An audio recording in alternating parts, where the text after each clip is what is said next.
From Relay FM, this is Connected, episode 118. Today's show is brought to you by Smile, Mac Weldon, and Hover. My name is Mike Hurley. I am joined by Federico Vitici. Ciao, Federico. Ciao, Mike. Do you remember that time when your ISP caught on fire? I do, actually. Yeah. I do remember. So that fire never truly went out, and it's just spread east, I think. What's the song? There's a light that never goes out. Yeah, there's a fire that never goes out at an ISP. And that fire has spread over somewhere in Southern America, and it has affected Comcast, I think. That is why Stephen is not here today. I wish I had a good thing to say for when Stephen misses the show, like how you two do with me, where you proclaim me as very dead. You think that's a good thing? So you think when we say that? No, it's not a good thing. So I wish I had something in return, but I don't.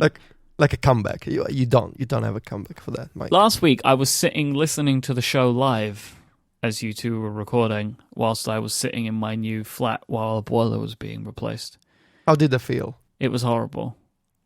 Because as I was listening to the show, it was at that moment that the plumber came in to tell me that it wasn't just a pipe that needed replacing, but it was the entire water heater.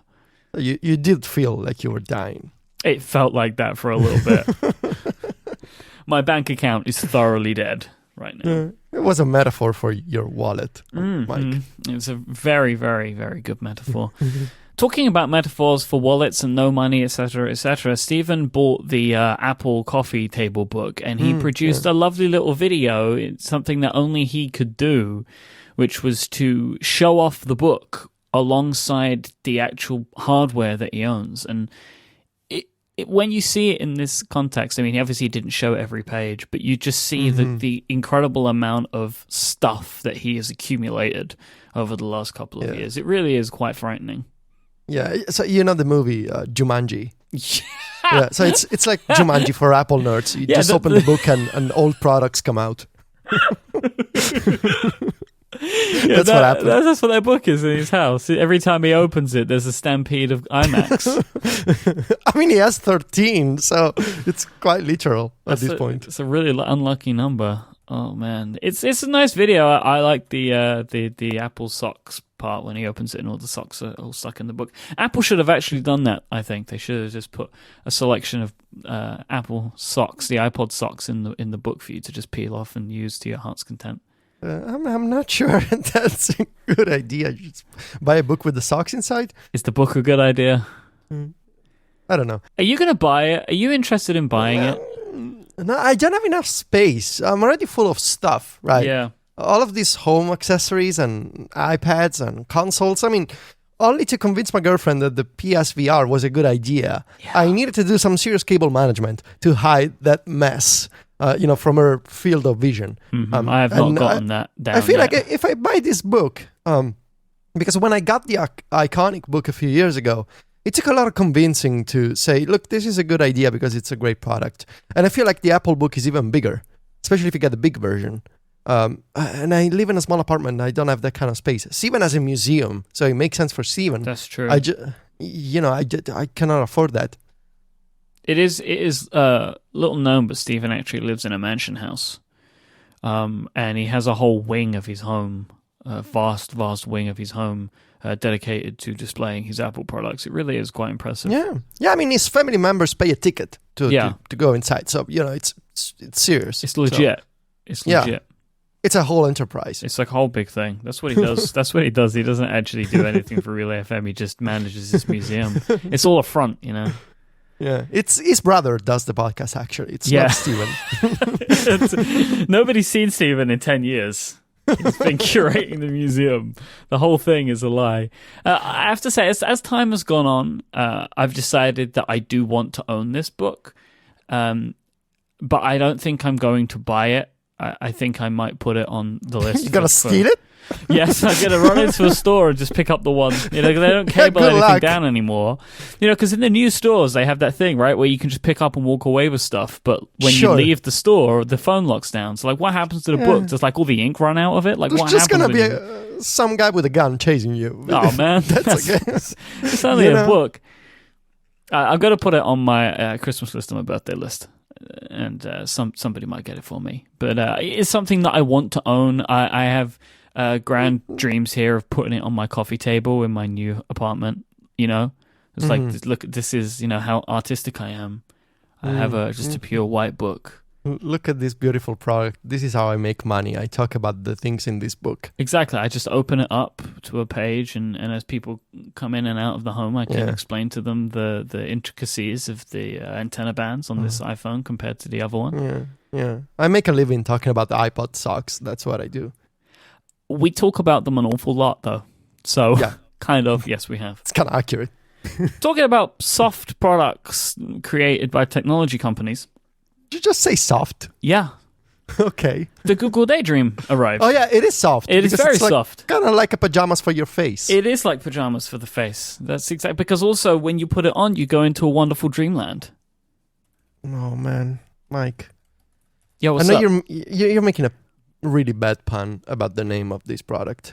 No, I was going for the idea of the pajamas thing. Okay. Right? So when you put pajamas Daydream and pajamas actually makes sense. Daydream, pajamas, you know, it all... You do have a point, I'm sorry. It's okay. It all goes together eventually. So my Daydream arrived unexpectedly a few days ago. I knew it was like on the way, but I didn't have any tracking information. But it's here now. And the hardware is really, really nice. I actually can appreciate the route that Google took to make this a soft-feeling product. And that makes it very comfortable, actually. It fits very nicely with my glasses on. You're able to pull the front part out so it can be cleaned. It's all very nice. It looks good. It's well made.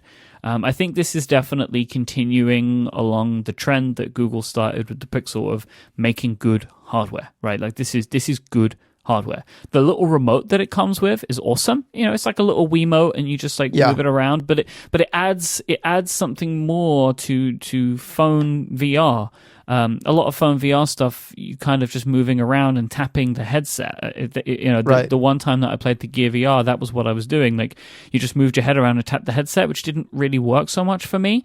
And all of the good VR platforms, the serious VR platforms, they have their own controllers and their own systems like that. So creating this little controller is really nice. And the way that you store it inside the headset, which is really cool too.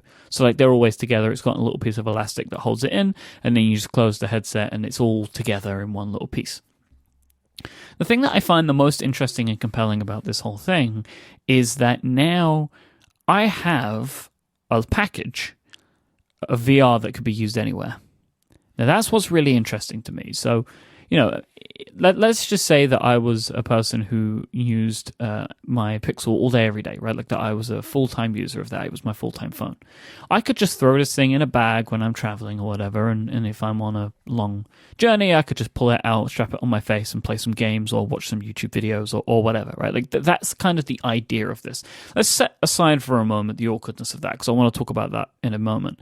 But like that's what's good about this, is I have this little package. It's not very big. It isn't very big. I mean, you know, it's big enough, but it's not huge. It's just about the right kind of size, throwing this kind of thing in your bag when you're going on a long trip, and you'd be fine with it. Now, one thing that I was interested about is wondering if the quality of the screen would be good enough, and it is vastly good enough. Like, the resolution of it looks much better than the PSVR does. Because these screens are incredible, aren't they? You know, you look at what's in these phones these days. Like, I can't see the pixels at all in this thing. Yeah. And you know, and you can in the PSVR. There are some games where like you can see the resolution isn't that great, right? But on this thing, that's not the case. And the reason is because the phone is like 600, 700, 800 pounds, right? Like, it is incredibly advanced hardware, and you're paying for a lot more with the PSVR, right? Like, it's not just the screen, it's the whole thing. And understandably, that's more expensive right now. But, you know, if you think about the previous Oculus devices, I don't know off the top of my head what it is now, but they were using the same screens that Samsung phones were using. Right? I think so. They were. Like, I don't know if they still are, but they were in all of the DK2s and all of the development kits and stuff like that. They were using phone screens. And it's because they are incredibly high pixel density right in front of your face. Like, it works perfectly for that.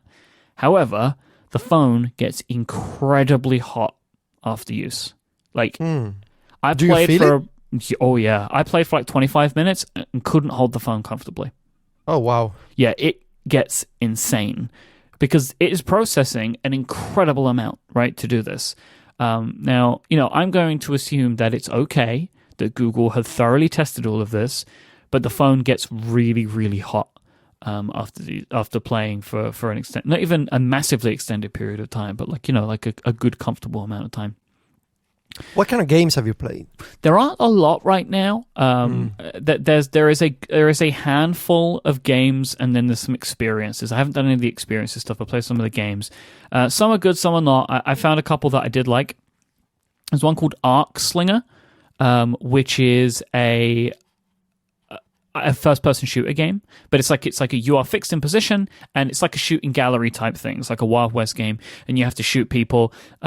And it has something that I really like. There are like power-ups that you can do, but to do the power-ups, you have to do like fighting game style combinations on the touchpad.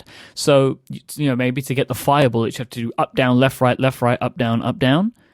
And it's really cool because like you're doing these like little combos to get the special power-up bullets, because it's got the touchpad on the controller as well as the movement stuff. And what I really like about it, like just from a game design perspective, the codes, as you would call them, for these combos, they're written on the floor beneath you. So you look down and you follow them, you look up and you can start shooting people. So it's a really fun game. It's got good sound design. I actually really like it. There's another game called Danger Goat as well that I liked, which Danger Goat? Yeah, it's like an isometric point and click type thing. So yeah, you're trying to get a goat through this level. It's like multiple levels that are set diorama style, like Monument Valley, like just these floating levels in the sky. And you have to it's like a puzzle game, that you have to get the goat from point A to point B. It's nicely designed. It's a good cartoon like animation. And there are like certain challenges and puzzles that you have to do to get them through the game. I've noticed this from PSVR from a couple of games that I've played, that kind of like the isometric point and click type stuff works really well because you can literally just point in the world. You can look around the world. Zach in the chat room asked about the phone heating stuff, if it takes a while for the phone to cool down, because his is pretty quick. It doesn't take a long time for it to cool down, but it gets worryingly hot the first time. Like I went to take off the headset and touch the edge of the phone and was like, wow, what? Like, I was surprised by it, because the phone kind of clips into the headset. So I think all in all, though, I am very impressed with this. I mean, it kind of just leads into my overall feelings about the Pixel, is that this is just top quality stuff, right? Yeah. For a phone-based VR system, this is very compelling. Like I could imagine taking this thing, like I said, like on a plane with me. I could think it'd be great for that kind of use, but I would feel silly doing it right now. Yeah, I was about to ask you, would you do it? I don't think I could, not right now. Yeah. And I think there will come a time in the not too distant future where we will do this type of stuff. Like I foresee an airline like Virgin or someone like that putting their in-flight entertainment into VR headsets. There has to be some social changes. There has to be an inflection point, which we're not at. But once we get there, this is the type of hardware that you will want to use. Something that you can put your phone into, and you can play games, and you can watch YouTube 360 videos and stuff like that. But this hardware is good enough, and the phone works well enough that I continue to question Apple's lack of any kind of visible strategy on VR. That it concerns me, Federico. Might as well be happening internally. We don't know, but I was talking about this with Sylvia because a friend of ours asked us, is there any sort of VR accessory that I can buy for the iPhone as a gift for Christmas? And I had to explain, what are the current VR options and how on the iPhone there's basically nothing. Whereas if you get a Samsung, there's a Samsung, the Gear VR. If you get a Pixel, there's the Daydream VR. Yeah, Motorola, I think, just announced that their phones have been updated now to be Daydream ready. Like that's starting to roll out more now. Yeah, and it also concerns me, but it depends on whether, VR is going to be, socially acceptable, if it's going to take off for games outside of, people like you and me. If it's going to be, something that everyone wants to have. And if when the time comes will it be too late for Apple to join the race? Traditionally, Apple has taken a wait and see approach, and maybe it'll work this time as well, because they've done it with the iPhone, with the iPad, with the Apple Watch to an extent. And maybe this time as well, if VR takes off, maybe they're working on it, and when it's ready, when it's socially acceptable, when everyone is kind of in the market for VR, they'll have a product. But based on what we know, based on the rumors, it sounds like Apple wants to go a different direction, wants to try with AR, with glasses, with a different type of experience.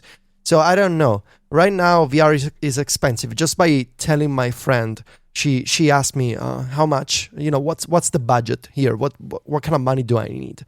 And the prices of PSVR or even the HTC Vive are crazy expensive for any kind of normal person who's not a hardcore video gamer. So right now we're still in the early stages. Even the games are not full games, right? You cannot play the real Final Fantasy 15, for example, or real Super Mario on a VR device. It's a different type of game. It's not consumer. I would say it's not consumer ready because of the prices, because of the setup. But I think it will be, and I think it will be socially acceptable. And when the time comes, will Apple be ready, or we're in a state of flux when it comes to VR. This is the start of the consumerization of it, though, right? Because everybody has a smartphone, and if your smartphone can support VR, which will happen more and more as time goes on, right? Maybe over the next 12 to 18 months, as more Android phones are released with this built into them, this headset costs £69. And it's probably, I think it's around that dollar-wise, maybe somewhere in the $60 to $90 range. That is more than affordable for this type of experience. And so I think that this is what I'm saying, that this is clearly a route to this. This is a path for consumer VR, and Google have found it, and they're working on that. And they will be able to make more and more compelling products because they're beginning now in VR's infancy. And it's interesting to, as I've said before, whether VR is going to be a thing or not, that's kind of irrelevant to the point of the major technology companies, with the exception of Apple, all believe that it will be. So it's going to be pushed on us whether we like it or not. Doesn't mean it will take off, but this is the next iteration, the next generation of computing and experiences in gaming. This is what Facebook and Google and Microsoft are betting on, that this is going to be a thing. So they're going to keep making these products. So that might force it to become a thing. But as of right now, Apple is absent from that.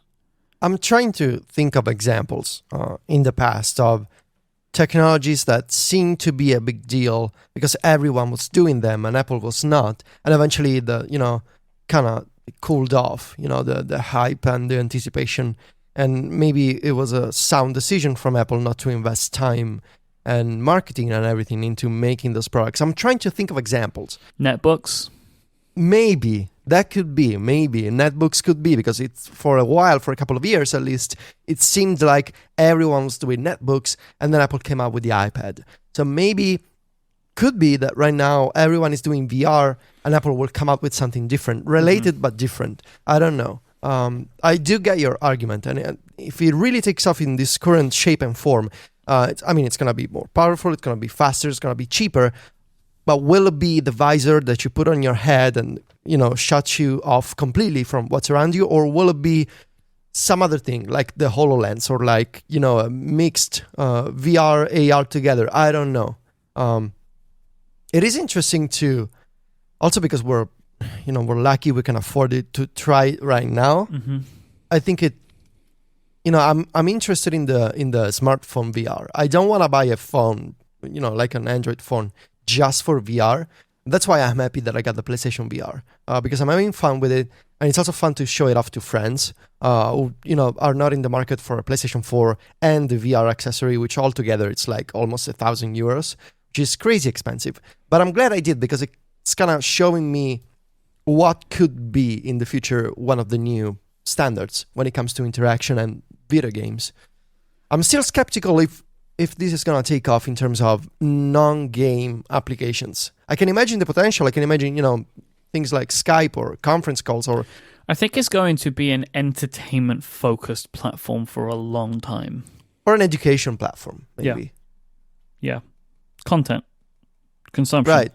everyone is talking about the new Google Earth VR app on the HTC Vive. I think it came out last week. Maybe it's also on the Oculus. I'm not sure. And it's impressive. I watched the videos. You can fly around. You can look at stuff as if you're actually visiting Paris, for example. That's impressive. But what's the, am I picturing myself at home and be like, okay, instead of relaxing on the couch with Facebook and Twitter, I'm just gonna put on the headset and go to Paris. Maybe that could be the future. Or maybe just a fun demo that you try it once for like 15 minutes and that's about it. Does it warrant having a presence in this market? Because I truly don't believe that Apple cares about making their own games. They do care about the developer community making games. But I mean, we've seen with the third-party controllers, even if you go simple, something as simple as a controller, Apple doesn't really care about those. The standard basically hasn't been updated. The MI5 controller for iOS hasn't been updated for like 2 years. So when it comes to Apple and video games, I don't have a lot of hope. When it comes to Apple and other types of applications, well, maybe. I could see, fly over an Apple Maps in VR. That could be cool. But doesn't warrant having it, right? Exactly. What else could you do? Maybe you could visually conceive the layers of iOS, like Johnny Ive set out the layers of iOS 7. You could just like get all up in the layers, go see where Control Center's hanging out, that kind of thing. Yeah, you could be hanging out in the Johnny Ive VR experience. It's just a white room everywhere. You look around, you think it's loading.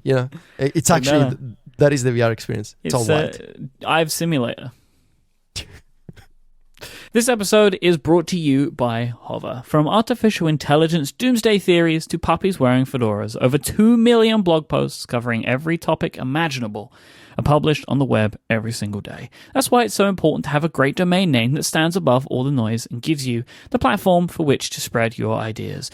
As of November the 21st, the much anticipated .blog domain extension is now available for registration at Hover. So if you're listening to this has just become available. This means you have a better chance right now than you've ever had of finding your first choice of a unique, relevant, and memorable name for your blog. Plus, all .blog domains come with the great things that you'd expect at Hover, like free Whois privacy, no heavy-handed upselling, and their trademark no wait, no hold, no transfer phone support. To register your own .blog domain today, head on over to hover.com and use the promo code QUALITY to save 10% off your first order. Hover, domain names for your ideas. Thank you so much to Hover for their support of this show and Relay FM. You get teachy.blog? I should. I should get them. Yeah. So, Mike, the Snapchatification of Instagram continues. Oh, yeah. So Instagram just launched the ability to send self-destructing DMs. It's kind of like an extension of Instagram stories. You can now send like an image or a video as a DM to someone, and it will self-destruct after it's been viewed. And also you get a notification if the person on the other end takes a screenshot. So it's basically Snapchat. And they're also launching live video, which is not Snapchat, but also kind of like kind of rolling Facebook Live and Periscope into Instagram, I guess, which makes sense. I just wonder how much Snapchat and others are dictating the evolution of Instagram at this point. That's a good way of looking at it, right? Like, if Instagram is the daddy, right? I guess we assume, I think it's probably still safe to assume that they're top of the tree when it comes to photo sharing, but Snapchat is probably close. Like I imagine that they jockey it out. What Instagram is doing right now is looking at who else is around, and they are being bold and brazen in the fact that they are not trying to disguise what they're doing. Like, I think usually with Silicon Valley companies, they all kind of copy each other and iterate and that kind of thing. There's this new trend that I've seen of being very clear about what some companies copying. So like Instagram, when they launched stories, they were super honest about the fact that Snapchat got there first. And I saw last week the project management service Asana. They launched like Trello-like things and said Trello did a great job, and now we're doing it. I mean, okay, I'm not sure. I mean, props for the attribution, I guess, but I don't know how I feel about a company coming out and saying, look, we know that these other people did it first and we're really thankful, and by the way, we're copying it. I mean, okay, it's just, I don't know if being honest about it, I guess it's better than not admitting, when someone else did it before. Anyway, what I've seen is, especially in the past year, we've talked about this before, but the acceptance and the popularity of Snapchat in Italy with my friends, it's truly taken off. Now everyone has it, at least everyone in my circle of friends. And they're not necessarily, I don't hang out with like teenagers anymore, like 20 somethings. Everyone has Snapchat, and when we're hanging out together, we're, I don't know, at a party or, out for drinks, I see people using Snapchat. I see people taking pictures and saying, "Oh, follow me on Snapchat. You'll get these photos." And I don't see Instagram as much. I see my friends checking Instagram. I don't see them taking a lot of pictures as it used to be until a few years ago. I think that there is a definite trend towards the ephemeral, right? And that's why Instagram went for stories. I think people right now are enjoy sharing their lives with their friends in this way that isn't so takes all this work, because as we said before, when Instagram launched stories, it's not about crafting the most perfect picture, right? It's about just like sharing whatever's happening in your life. And that's what Instagram is moving towards, because they can see that Snapchat is owning that. Instagram are maybe going a step further. Their live video function, the video that you record cannot be saved or viewed later. You either catch it when it's live or you don't see it at all. So they're going like an extra step, right? Like Periscope and Facebook Live, you can save the recordings, or they're saved automatically for a certain period of time. But Instagram is trying to like bundle this in with the idea of like these two separate services that they run, right? They run it's there forever, make your life look amazing, get beautiful filters, the photo stream stuff, right? Like the actual, what we know Instagram to be. And now this whole other section of features like stories and live and the DM system now, which is kind of just like, just share random stuff. And I think that it is a good move for them from a business perspective, because it's kind of keeping them relevant. But you can't overlook the fact that they're kind of just like, they're just aping features from other companies now in a very bold way. They just call it out. And I don't know how I feel about that. Like, I can kind of respect the fact that they're being scrappy, right? And they're just like, even though they're owned by Facebook, so they can kind of just whatever, they're deciding that they're going to keep trying to push, keep trying to grow.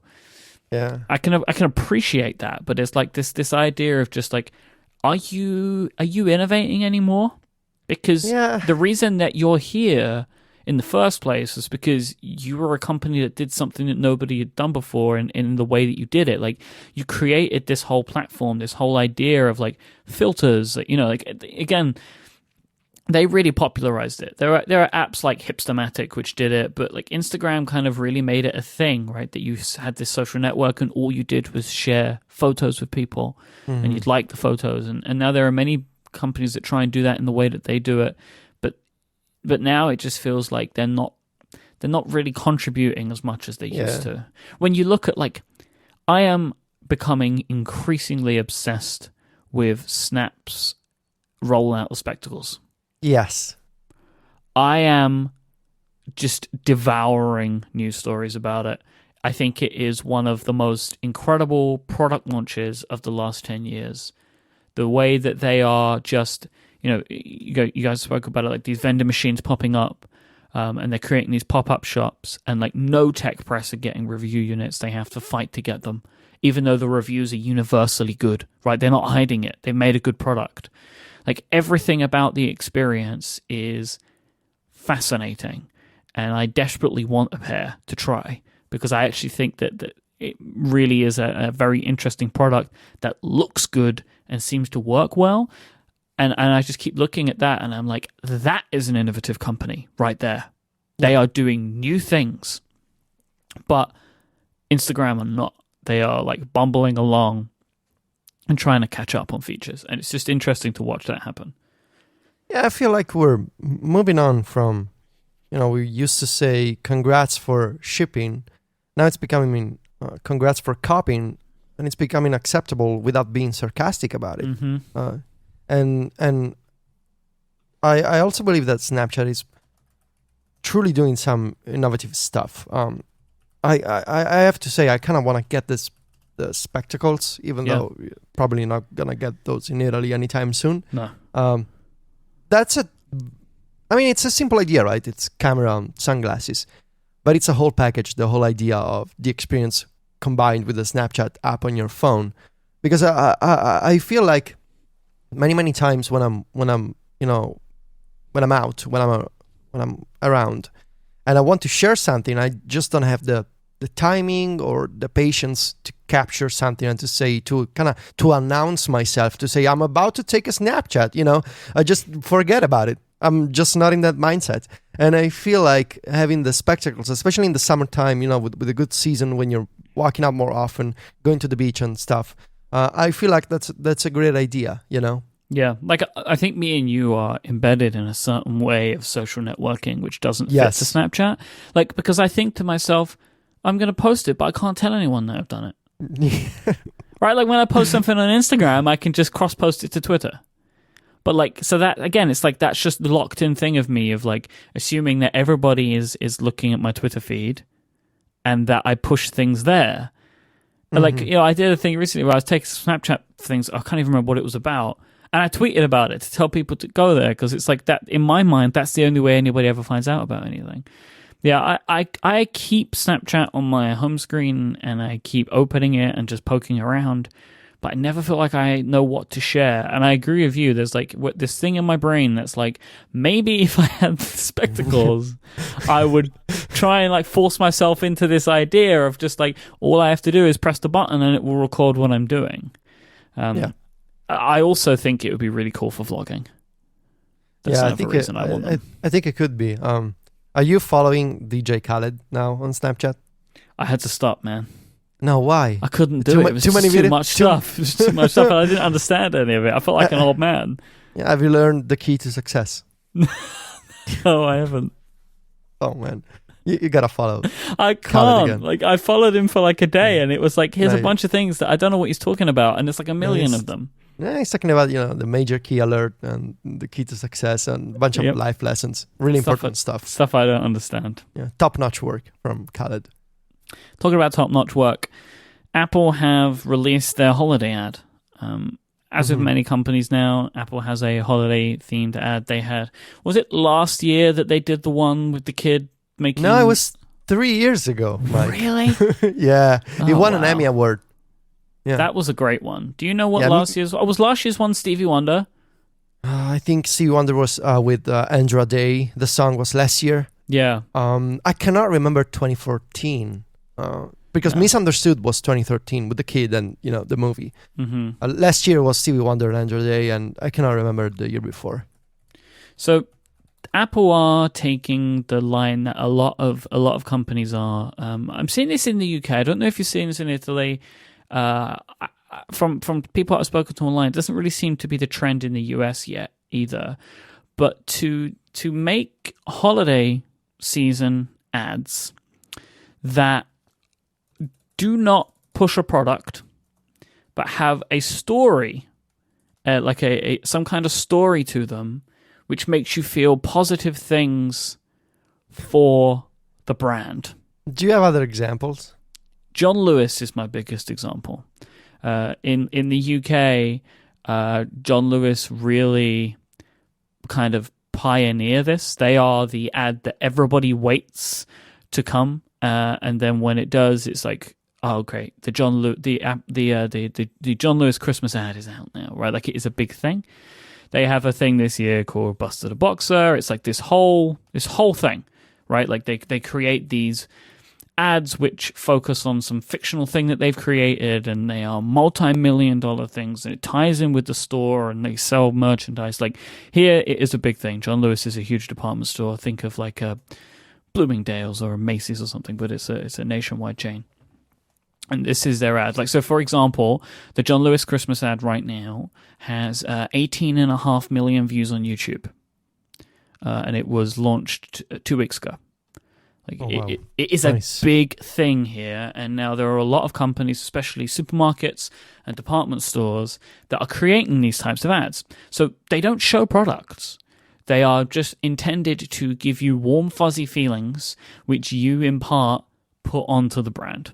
It's a very simple message. You know, like I think Casey pointed out to me, like Coca-Cola are a good example of this, even though they show people drinking Coke in the ad, right? But like the red truck thing and man, the Coke ads has always made me feel good as a kid. They're like classic. This is like classic brand advertising, but with a new twist. And the twist seems to be these days creating these stories and worlds. And Apple this year have really dived into this form of advertising, because the previous ones, so like last year's was just people singing a song and it was a beautiful song.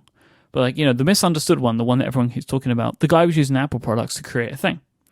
But the tie-in of Apple in this new ad is so slight. Like, it may as well not even be there. So the ad is Frankenstein's monster, played by Brad Garrett from Everybody Loves Raymond, the guy with the really deep voice. He is singing a song which he's recording in voice memos. That's one of the only 2 times you see an iPhone. He receives a package. The true winner of this ad is voice memos. Voice memos, the app that nobody knew existed. So it goes in everybody's Apple folder. Who uses voice memos?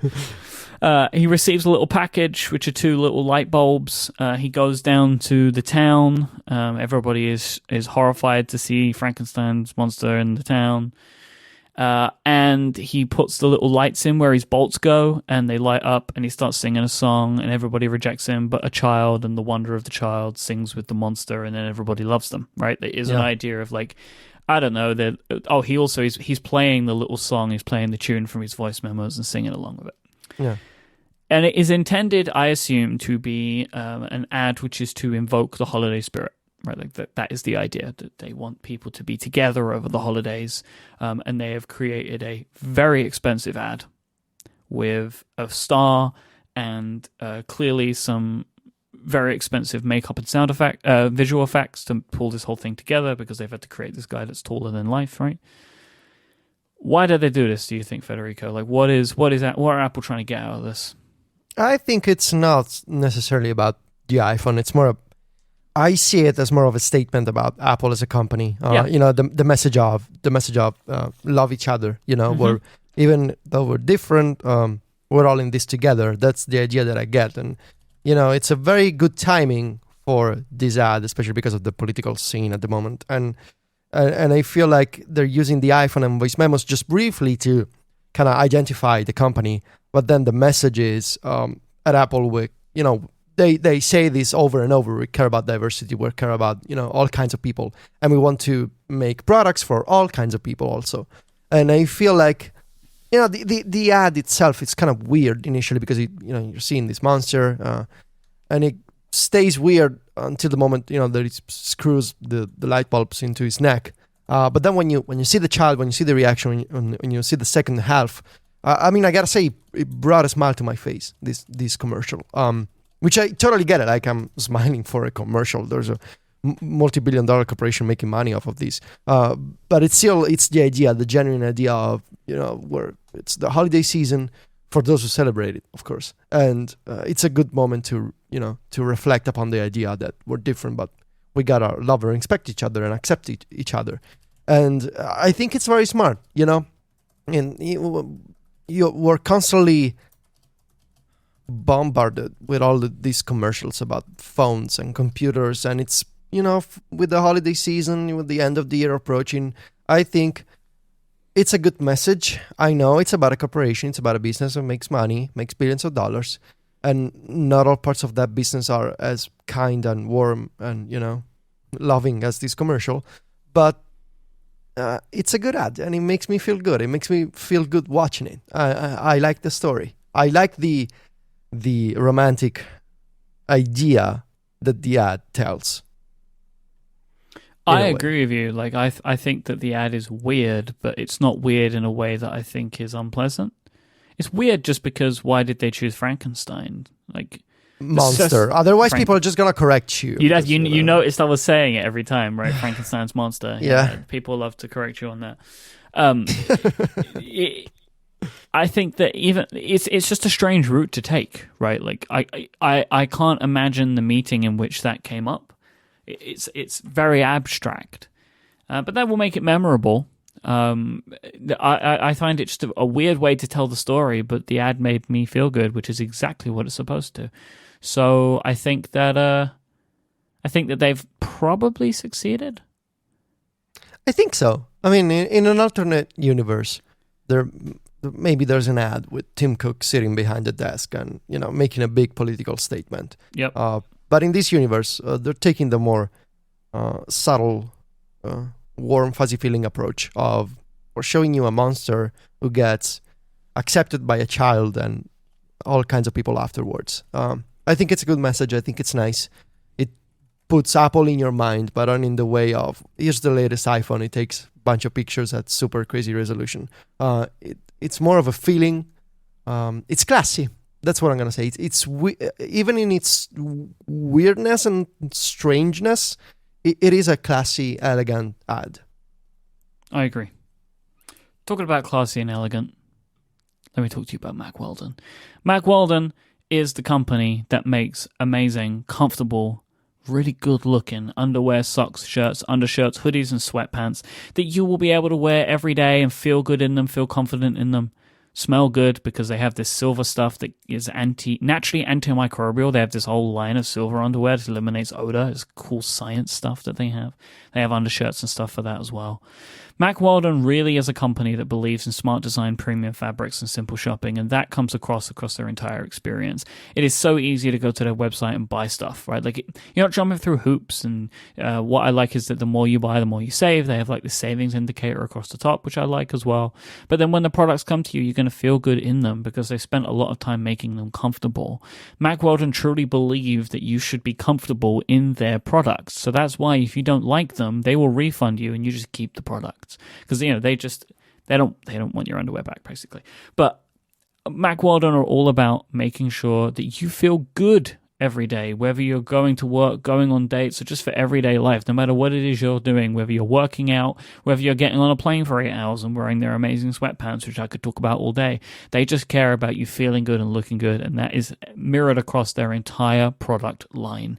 I really thoroughly recommend this stuff. Just go and try it out. Go buy something, see what you think. If you don't like it, you can get a refund because they believe in making sure that you're the most comfortable that you can be. Listeners of this show get an amazing 20% off at MackWeldon.com with the code CONNECTED at checkout. That's MackWeldon.com. 20% off with the code CONNECTED. Thank you so much to Mack Weldon for their support of this show and Relay FM. So do you want to talk about the Mac Pro? Yeah, man. Let's talk about the existence of the Mac Pro. So we had a hot tip come through to us this week that in 2017 the Mac Pro is going to be taking the shape of an iPad. And that we've won the war. I wanted to see where you were going with that. Good job. I wasn't sure where I was going with it when I began. What I want to talk about is the only Pro that truly matters, which is the iPad Pro. Wow, you're just right? Making it worse. Mm-hmm. Well, I figure, go nuclear. This is the hill that I'm willing to die on. There was an analyst's rumor, as there many of them are. Okay. You can take these things always with a grain of salt, because who actually truly knows if these people have any idea what they're talking about or if they're just making it up. But there was an analyst rumor that said there is likely coming in March a refresh to the current line of 12.9, 9.7. Yeah. Both will get True Tone, both will get speed bumps and other hardware, the regular hardware improvements that we would expect. However, after this, the 9.7-inch Pro will become the lower cost iPad, most likely eliminating the Air from the line. And what it will be replaced by is a new 10.9-inch screen iPad Pro. However, this device will have the same physical size as the 9.7-inch iPad Pro. Mm-hmm. It will lose the bezels, make the screen larger. These are rumors in line with what we're expecting to see in the iPhone in 2017. What do you think of this? I think we touch upon this with Steven. I can't imagine an iPad that is such a piece of just a piece of glass that you hold in your hands. Mm-hmm. And it's truly the highest point of the original vision of the iPad. It is a piece of glass that you hold in your hands, and it's just interface. You're holding the interface, and I can see that happening. However, I have a few questions about the practicality of that idea, and the two most pressing questions I feel like are what's going to happen with the bezels when you hold the device. How is the interface going to react? And what's going to happen with the home button? How you're going to use Touch ID? How you're going to move in and out of apps? The idea on paper sounds amazing, and even when we saw Xiaomi making that phone a few weeks ago with no truly edge-to-edge display, that was beautiful. And I could imagine that vision applied to a bigger device, to an iPad. That would be amazing. But I have some practical concerns that I'm sure Apple is thinking about. Of course, they have truly smart people making these decisions. Maybe it could be a preview of the next iPhone, with the home button and Touch ID inside the display, with the speaker, with what on the iPhone you would call, maybe speakers blending into the unit. I don't know. Maybe there's a curved edge for this display, kind of like a Samsung. I feel like it would be beautiful just to look at. I feel it would be comfortable, but I don't know practically. Does it mean that Apple has basically finalized the implementation of the home button inside the display? Does it mean that Touch ID can now be available anywhere, not just at the bottom of or on the side of the iPad? That would be amazing. I don't think that the Touch ID will find its way into the screen. I'm skeptical of this, and the MacBook Pro, I think, shows where my skepticism is coming from. I think that the touch bar was intended to include a Touch ID sensor embedded within the screen, but it wasn't able to be done. Now, I appreciate that you refreshing that, because I know that you and Stephen spoke about this rumor specifically last week, but I wanted to kind of use this as a jumping off point to talk about the current iPad Pro line and where me and you are sitting within that right now. So you've had time to, we made lots of jokes about this, right? About the multi-iPad lifestyle, and if, you have multiple iPads now, that kind of thing, like me. But I wondered, now that you've probably had more time to spend with them, kind of where you are feeling. Oh, you're gonna be disappointed. You're gonna be disappointed. I know. I feel like I understand it, but I'm just trying to work out where are you feeling about the iPad? What one are you using the most? Do you ever use the smaller Pro, and if so, what for? So after the review of iOS 10 was done, I gave my small iPad Pro to Sylvia. She's been using, instead of her old iPad Air 2, she's been using the small Pro. So I've always used more the big iPad Pro more. And it is my main computer. The only reason I'm talking to you on my Mac is because I need to use Skype. All in with the iPad Pro 12.9. I posted a story about the keyboard that I'm using when I need to type. It's a Razer keyboard. I love the iPad Pro. Generally, I never liked and appreciated a computer before. I use it all the time. I took this year, and this is part of a story that I'm working on. This is actually quite useful. The past year, I've done a lot of optimization for the things that I do. With the Mac Stories, with the Club Mac Stories, I have a bunch more responsibilities, a lot more collaboration going on. And so I took the past year with the iPad Pro to understand for each task that I do each week, what is the best way that I can do it on the iPad? What is the best way that I can do it better than a Mac? And I've changed a lot of apps. I'm still considering a lot of apps because I always want to, my priority is to write, talk, and to spend as little time managing stuff as possible. And I feel like I've found a pretty good workflow, a pretty good setup with my iPad Pro at this point. Doesn't mean that it's perfect. There's some things that I would like to whether it's iOS itself or the iPad Pro hardware, there are some things that need to be better.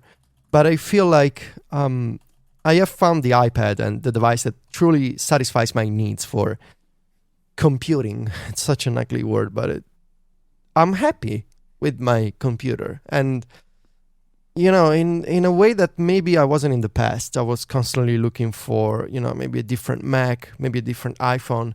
I feel like the iPad Pro is just, it gets out of the way. It's reliable. It's fast. And I truly want to see what Apple wants to do next. Because if you ask me right now, I have a hard time coming up with requests. Because it works. So you're definitely in the camp of the bigger is better, though, right? Oh yeah. Well, I mean, even when you use multitasking and split view, there's just no contest between the two. I try to get work done, and I observed you, Mike, the way that you do stuff with the Small Pro with a small smart keyboard, and I just cannot do it. It's just too small for me, and I got used to the big iPad Pro so much. And the way that you see more content on the screen when you're using the software keyboard, and the comfort of split view on the 12.9, and how much I see when I read at night, or how big a movie is when I use my iPad Pro as a display, that's just beautiful. And I cannot go back to the small form factor. Well, what about a 10.9 inch one? That's what I'm thinking about, right? Because 12.9 versus 12.9, it's not a lot, but I feel like the difference could still be, a considerable difference. Maybe they're just. I just need to see it. Because I'm skeptical about whether I want to go smaller, even just a tiny bit. So I tell you why I'm very interested in a 10.9 inch, because I think that the 9.7, the small Pro, the form factor is perfect, and I find that the form factor of the larger iPad Pro to not be perfect, because it's bigger and heavier and more ungainly and less easy to move around. But the 9.7 inch, it's great, and I can put this big keyboard case on it, and it's still really easy to move around. But if I put the same big keyboard case on the bigger iPad Pro, I'd be carrying around a MacBook Pro, basically. Right? Like, I use the Logitech Create, which is a vastly superior keyboard in absolutely every single way over what Apple have made. And that coupled with the 9.7 is incredible. And I imagine a world where, like, let's just say, I mean, I don't know this for sure, but let's just say that a 10.9 inch iPad screen allows you to do better split view, right? Like, that the split view is more akin to what you see in the 12.9. Like, let's just say that the barrier is there, right? And you get more on the screen. You're able to get, like, the two apps side by side as opposed to, like, one iPhone, one regular iPad app. Like that to me, I think would really probably create the best of both worlds device that I'm looking for, because I do continue to use both iPads frequently, every day. I use them for different tasks. When I'm out and about, I always had the 9.7 with me because it's way better for traveling with, and I get the benefits of the great keyboard.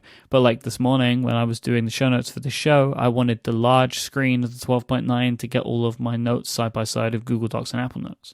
But if the 10.9 can provide me the best of both worlds, then maybe I would say goodbye to the multi-pad lifestyle. Yeah, I want to ask you, what do you want from a future iPad? What is that you're missing? And I'm not talking about iOS. I'm talking about the iPad hardware. I don't think that there's so much missing from the iPad hardware, really. Like, if you bring them level with each other from a specs perspective, I'm good with what we've got, right? Like, the screens are so good, but I would love the larger one to have True Tone. I would like to see more advancement in input devices, from the keyboard to the pencil to other devices you can connect to the iPad Pro to make it more powerful, like expandability and stuff like that. Like, that's what I'm more interested in. Like, me and you firmly believe in this computer as a replacement for computers as they currently exist, right? Yeah. But the only way that we can truly remove all of the needs that we have for computers, for Macs in our lives, is if the iPad can understand technology wider. Yeah. right? And that's what I want to see Apple focus on. Like, if they truly believe that the iPad and the iPad Pro is a desktop replacement, like it is the thing that will replace PCs, it is the thing that will replace Macs, which I do believe that they believe this, or at least I believe that Tim Cook wants this, right? So this is why they're pushing for it. I would like to see a world that people don't like it when I say this. Me and Jason were talking about it as an upgrade. I want to see USB-C or Thunderbolt 3 on an iPad Pro.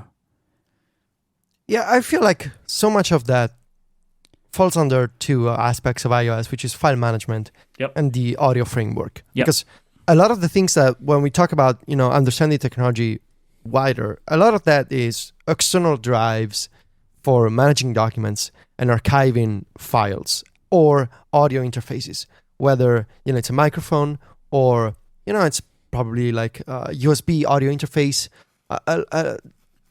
Fixing file management and the audio, the way that iOS manages audio streams and connections to audio hardware, that's on the top of my list. I guess that maybe Apple wants you to buy a bunch of dongles. I also think it would be better to have multiple connections going on at the same time. I know that it kind of chips away at the idea of an iPad is just a piece of glass, just one button that goes home, and just one connection, which is Lightning. That there's a beauty, some kind of elegance about that because it's like the iPhone. But maybe it doesn't have to be like the iPhone. They've broken the seal now anyway. The smart connector broke the seal. Exactly. There's already a smart connector. So once you've done that, and Apple seems to be kind of eager to support USB-C because it's also, all things aside with the confusion with Thunderbolt 2 and 3, it is a beautiful standard. It's just one reversible plug, it's small, and it's going to be the future of USB. And I think that would be a fair compromise to have Lightning and USB-C on the iPad Pro. Because you can sell the idea of the future so much. Everything is going to be wireless. Everything is going to be, this beautiful wire-free communication. But it's always going to be the future. It's always going to be that way. But right now, there's people who need to connect things to get work done. And most of those things tend to be file management, audio interfaces. You could say displays, maybe. I don't want to see Wacom tablets or things like that because I don't see, the cursor support happening on iOS. But just one USB-C connector, and then let me buy a hub, let me buy a dongle, whatever. I feel like a lot more people would be optimistic about the iPad as a platform if only it had that connector. And there's some people are gonna say Apple is never gonna do that, but I feel like we're past the point where we can argue what Apple is never going to do. They made a stylus. They put a connector on the back of the iPad. They made a keyboard that is also a case. They're this idealistic view of Apple as against cables, against external inputs. That is not true anymore. That is the idea of Apple 5-6 years ago. I think from a very practical point of view, just having Lightning and USB-C would go a long way to just free people from the idea in the back of the mind that they're always going to need a Mac because the iPad some things cannot do. So we'll see. I hope for it. I really do. Like I want to see this platform continue. Like there is a lot of talk right now about the Surface Studio and about Apple turning its back on creatives, right? In the wake of Microsoft creating something like the Surface Studio. The key, the Apple's thing that they have, the jewel in their crown, is iOS, it is the iPad. That is what they can push in the creative market if they really want to go that way. And I think that the iPad can be really well suited for that. Like you mentioned Wacom tablets. You don't need them because you can do it directly on the screen with the Apple Pencil. Right? Like the iPad, the type of work that can be done on the iPad is quite frequently creative work. Right? It is stuff that does not require really strong processing power, right? It is writing, it is painting, it is design, it is layout, it is all that kind of stuff that will allow you to kind of really open the door to allowing creative people in. And I really hope that Apple continue to think about what they can do to iOS and the iPad and the iPad Pro as a way to open up to that market a little bit more. I think that maybe it is interesting to consider that instead of Apple taking its foot on the gas for the Pro market on Macs or the creative market on Macs, that they're actually putting the gas back on with the iPad, and they see that as their route. And me and Federico hope that Apple also see that as like the future of their computing platforms as they continue to make the iPad a better and better machine. So we'll see. I mean, it's something we can continue to hope for, and I'm eagerly awaiting March to see exactly what it is that Apple is looking to do. And I really hope to see, not only what these rumors that we've spoken about for the last couple of weeks about a refresh to the line, but also to see what they're willing to do to the iPad Pro to make it an even more pro device. This week's episode is brought to you by Smile, and today I want to talk a little bit about PDF Pen Pro 8, the giant Swiss Army knife for PDFs. Imagine a Swiss Army knife that has so many tools it would need a separate carrying case and maybe a small wheelbarrow to take it around with you. That's what PDF Pen Pro is, but luckily it's software, so you don't see how big it actually is. PDF Pen Pro can add signatures, edit text and images, perform OCR on scanned documents, export in Microsoft Word format, and so much more. I would run out of breath before I could finish talking about all the incredible features that PDF Pen Pro has within it. Only PDF Pen Pro can create an interactive PDF form, build a table of contents, set document permissions, and convert websites to multi-page PDFs for saving offline for later. PDF Pen Pro 8 can now even create portfolio documents to combine related files into a single PDF, and it can attach files to your PDFs as well, which is kind of incredible. I am such a devout user of this application. Like, I use it so often just to do simple things like signing documents, right? Like, that's something that I do constantly. But I do it with ease with PDF Pen Pro. I use PDF Pen Pro on my Mac. I use PDF Pen on my iOS devices. It really is a way that just allows me to get my work done. I'm dealing with contracts and signing contracts constantly. People send me contracts that are actually Microsoft Word documents and ask me to sign them. Like, that's the thing that's possible. But I can open them in PDF Pen Pro and it's dealt with, and then I can export it back out into Microsoft Word so I can send it back to them, and it's all the changes are kept in place. It is just an absolutely fantastic application, and you can get 20% off new PDF Pen Pro 8 purchases in the month of November by visiting smilesoftware.com/connected. They do not discount their products very often at Smile. This is a 20% discount that you can get at PDF Pen Pro 8, which is amazing. If you've not checked out PDF Pen Pro yet, now is the time. You get 20% off by going to smilesoftware.com/connected. Thank you so much to Smile for their support of this show.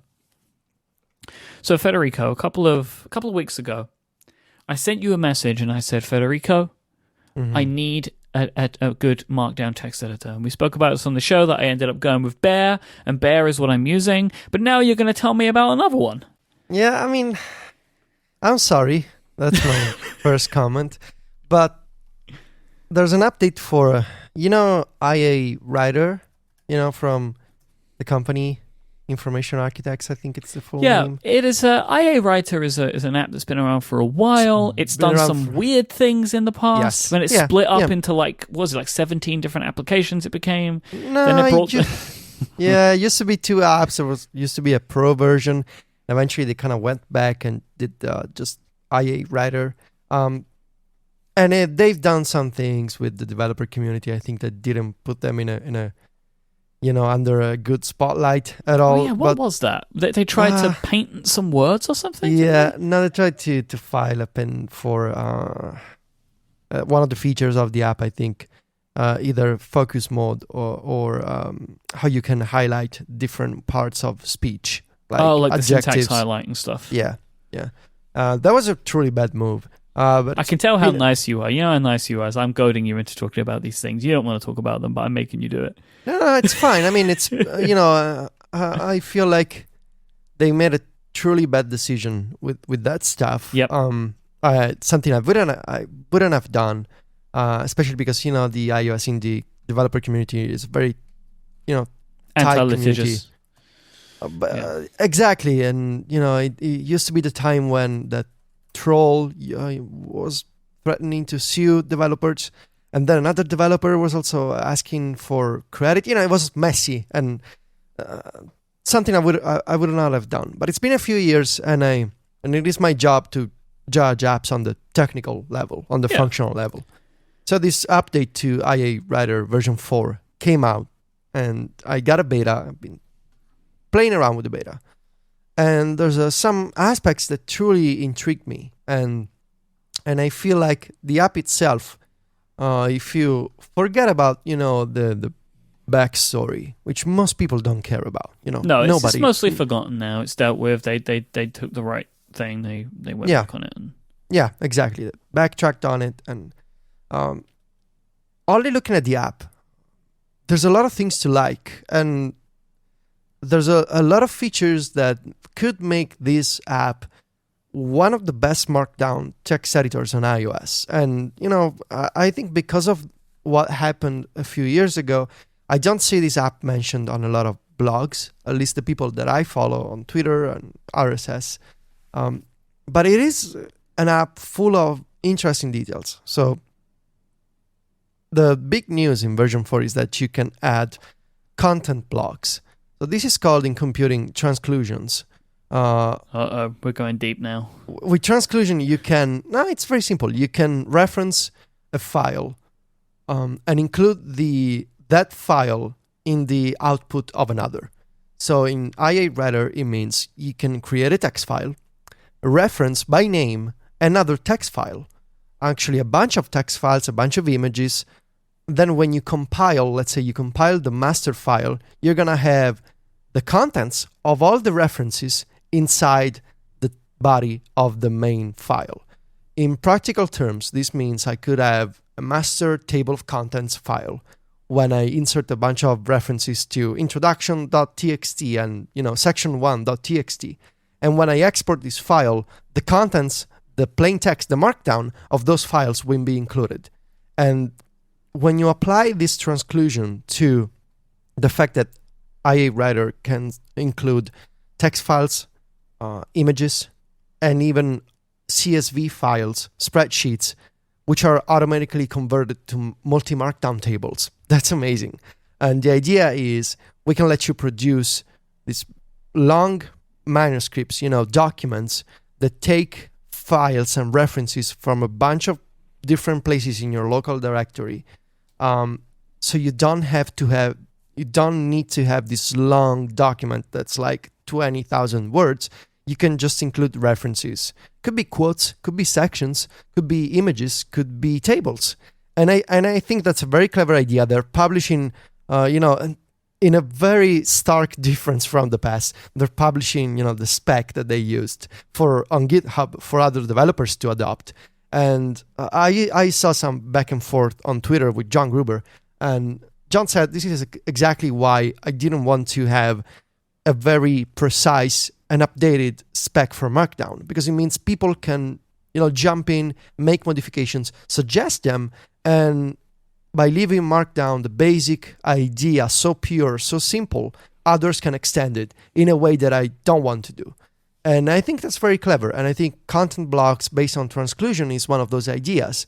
It builds upon Markdown in a way that makes sense to me, because the syntax to include these references is super simple. You just need to type a / followed by the file name. All right, I have a few things. I'm a little bit confused about this, okay?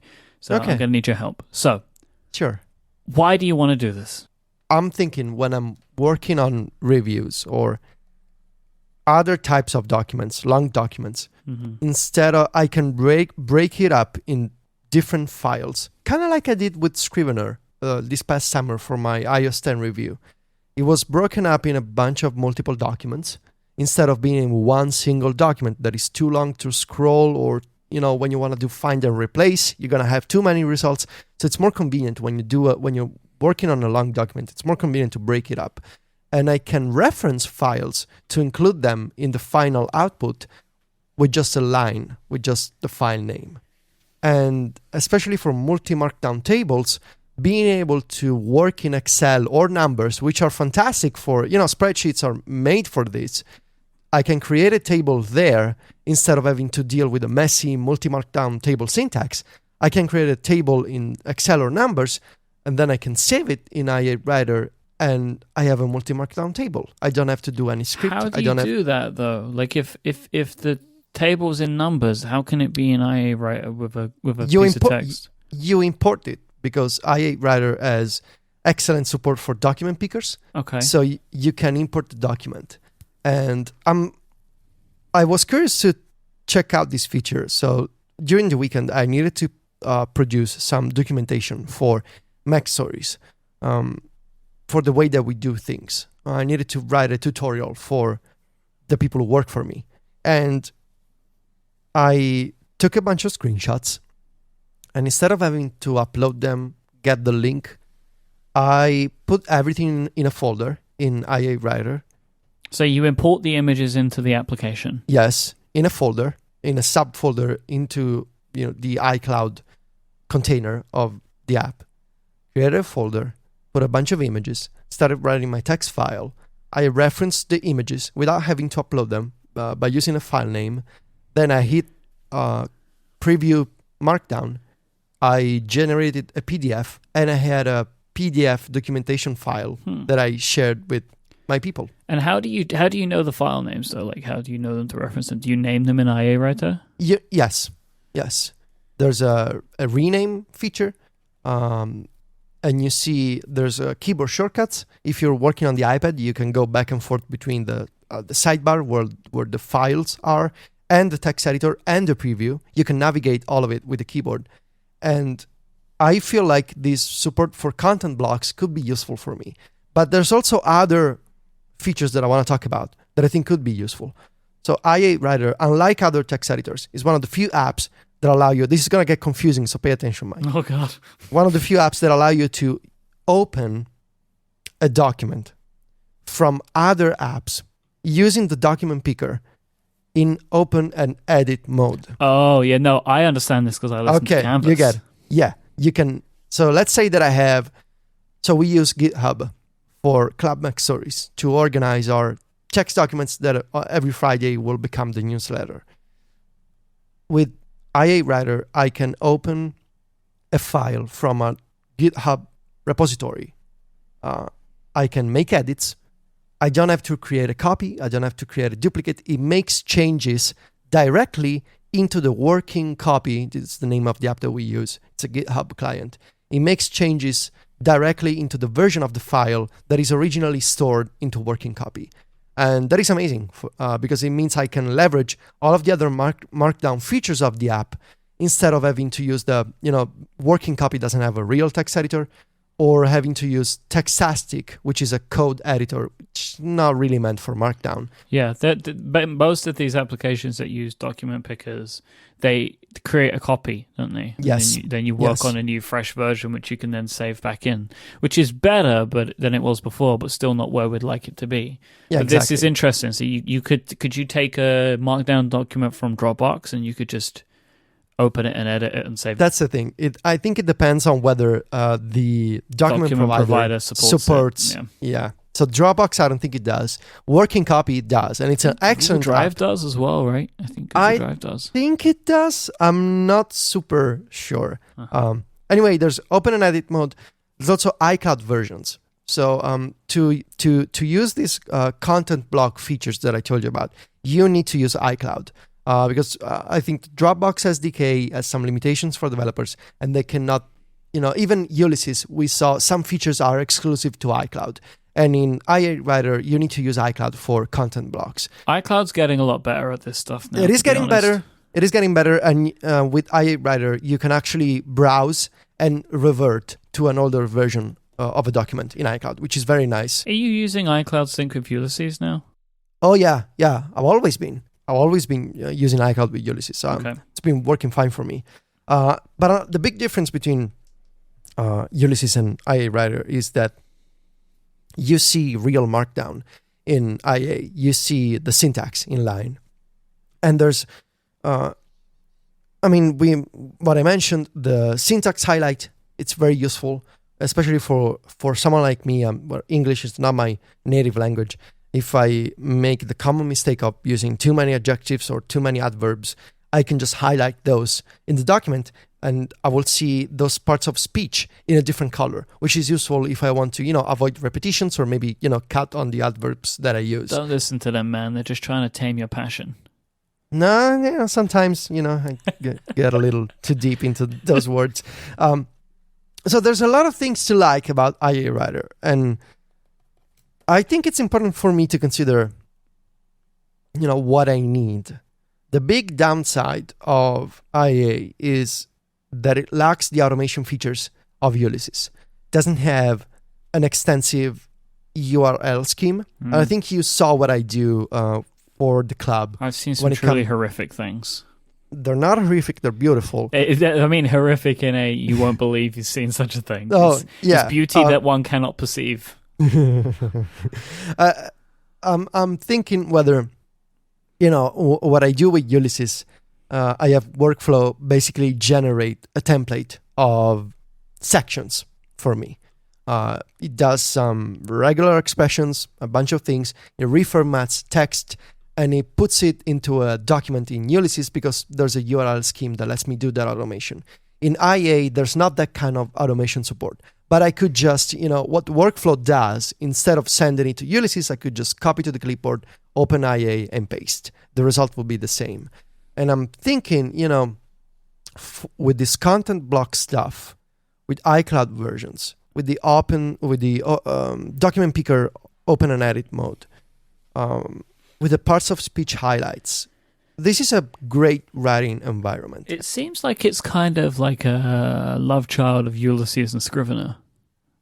Yes, that's a good way to put it. It's the best things of those two apps rolled into one that actually shows you Markdown in line. And it can, also I gotta mention, it exports in a lot of different formats.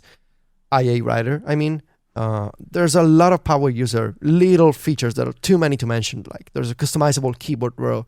You can generate HTML for text selections. There's a bunch of keyboard shortcuts. It's really well done. It's a shame that it's not mentioned too often, I think, between, iOS quote-unquote power users. Well, I think it kind of fell behind a little bit. Maybe. It's been a good app for almost a year now, I think, since version 3 came out. I'm not sure when that was. Well, I just mean it's falling behind is probably the wrong way to say it. They haven't had a big release in a while. Like Ulysses and Scrivener have come, they're new. They've come to the fore, right? Yeah. And I think, I feel like, as I told you, for the iPad, it's important for me to keep trying apps, to keep trying to optimize, and to understand what I can save more time. And also, I need to have a writing environment that helps me write more and write better. And I like these features. And I know that there's going to be people who tell me, oh, so now you're using this different app. So there's a couple of points that I want to make there. The automations that I use with workflow, the beautiful aspect of those is that no matter the text editor that I use, those automations stay the same. I can publish to Mac stories from both Apple Notes or Scrivener, even Ulysses, IA Writer. Why it doesn't is matter, that, though? Because I made a workflow that makes sure that as long as I share Markdown text, the end result is always going to be the same. Right, so the input is just Markdown. So you can trigger it from wherever, basically, as long as the text is selected. This gives me the freedom of trying a bunch of different apps, see what works better, and have a consistent result in the end. So even if I switch between apps, I'm not switching between locked-in proprietary sandboxes. I guess the only problem now, though, is that because the file system is iCloud, it's harder to move, I assume, than it was when it was Dropbox? Every time I have a draft for something important, I make a habit of making 2 copies. I have a workflow that saves my document both to Dropbox and to GitHub. I make 2 copies, And every time I publish, in case I forget, because you're going to have people who tell me, yeah, but what if you forget to export the document? I don't forget when I'm working on an important, review. But in case I forget, maybe I'm working on a linked post for Mac Stories, something that is not super important, right? Every time I publish, the same publishing workflow also saves a copy to my Dropbox. So besides the copy in the local file system of AI Writer, and besides the published version of Mac Stories, I also have a text version, a TXT file in my Dropbox. So, I guess I rely on workflow to keep things consistent, but I have the freedom of switching between different apps and see which writing environment is the best. And I think it's a good system, honestly. So are you currently planning on using IA Writer over Ulysses? I don't know. I think it's great that I can have this experiment, right? I think it's nice that I can, especially because a lot of my work stuff lately, and I mean in the past year, happens on web services like Trello and Todoist or Zapier. As long as my main data is in the cloud, the client side can be flexible. So as long as I have my Club Mac Stories reader questions in Trello, I can use workflow to bring those questions into a bunch of different apps. So yes, I'm going to test IA Writer, but what I want to stress is I'm not gonna test it. It's not a losing game for me. It's not that I'm making compromises, because as long as I have my workflow automation and my data in the cloud with web services, I can switch between different clients, and the result is always going to be the same. So optimized. Yeah, that's what I like to do. I don't have time, to switch between different apps, and every time I got to do, the documents are not going to be the same. And as long as an app, my utmost essential aspects are, it needs to support Markdown, and it needs to have a share sheet. And once those two conditions are met, I can do anything. I guess you could say that if workflow goes away, I'm screwed. Maybe. I didn't want to say it, but I was thinking it. But let's just hope it won't go away. I think me and you had this conversation before that, you would just have to buy it, right? Yeah, I think so. Mac Stories would just have to acquire workflow just to keep it alive. I'm not even joking when I say I gotta consider something like that. It used to be editorial and Pythonista, and workflow came around just when the development on those apps kind of slowed down. Mm-hmm. So I moved from one to another. But at this point, I'm way deeper into workflow than I used to be with editorial and Pythonista. So if there's any problems, we will have to think of a plan. We'll have to have a conversation. We gotta have a talk. We gotta sit down and have a talk about what we're gonna do. You gotta make them an offer they can't refuse, Federico. I'm not sure I'm in the position to do that, but we have a bunch of money lying around in my savings account. You gotta start a war chest now, just in case. Yes. One of the best ways to help Federico amass the amount of money that he's going to need to buy workflow one day is to support our sponsors, the great folks over at Smile, Mac Weldon and Hover. Do you like that? I'm all about tying things in today. I don't know if you've noticed. No, it was a great job, Mike. Thank you so much. Thank you. And thank you as always, Federico, for joining me today. You can find Federico online at macstories.net. You can find him on the Twitter. He is at Viticci, Viticci. You should also check Federico out on his other Relay FM shows, Remaster and Canvas. If you want to find me online, I'm at imyke, IMYKE, Federico. And you, I've already spoken about you. I'm now going to move to Stephen. Stephen is online. He's at 512pixels.net. He's somewhere in the internet right now, maybe or maybe not. I think he's trying to put out the ISP file, which has found its way into level 4 of the museum. So he's trying to deal with that right now. It's a whole big mess. Thanks so much for listening. We'll be back next week. Until then, say goodbye, Federico. Arrivederci.